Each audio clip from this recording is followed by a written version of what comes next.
I want to suggest that we can tribalize God without even really realizing it. How often do you find people who insist on calling God Allah in such a way that it seems that this Allah is our Muslim God and not somebody else's God? Like there are several gods up there, but this is the Muslim one. Because that's the way that people hear it. Lots of people in British society think that the Muslims have a God called Allah. So our language actually totally distorts our faith.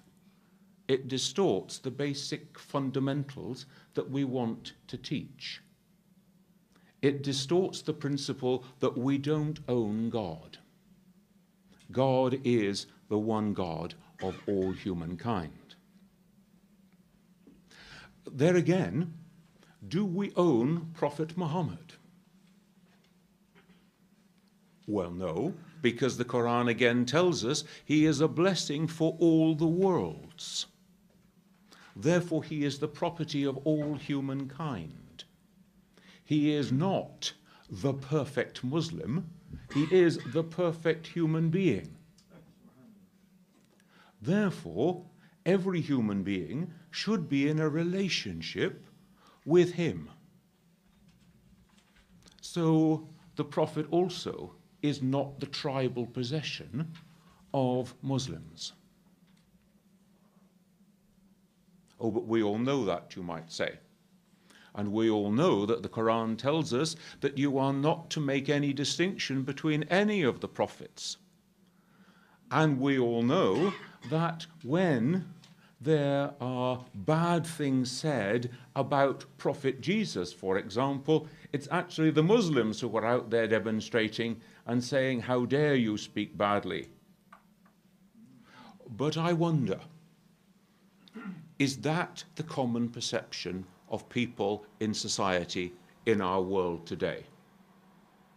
I bet you if we were to stop people on the street, they would say, Muhammad is the Muslim prophet.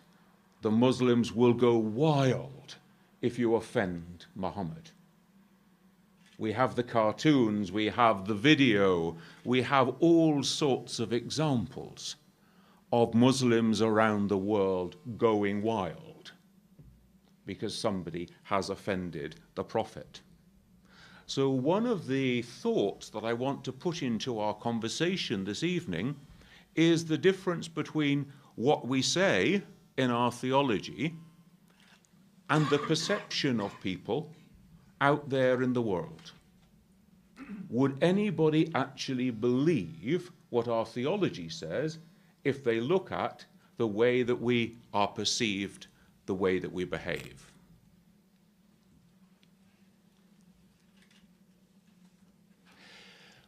When we write Sirah, when we talk about the life of the Prophet, what are we emphasizing? Are we writing for common humanity? Are we writing for ordinary human beings to draw out his human qualities, which are there for everyone? Actually, often when you read the books of Sirah, it is as though you are drawing out the Prophet as the tribal leader of the Muslim people. Again, how is it perceived? Now, I want to suggest that we need to think about how we communicate about our great spiritual leaders, about God, about the Quran, about Prophet Muhammad, for example, bearing in mind the community in which we live, the people who are seeing and receiving what we say. Because if we truly believe that Islam is Deen al-Fitra, that it is the natural way for human beings, it ought to be seen to be the natural way for all human beings, and not a bunch of people called Muslims.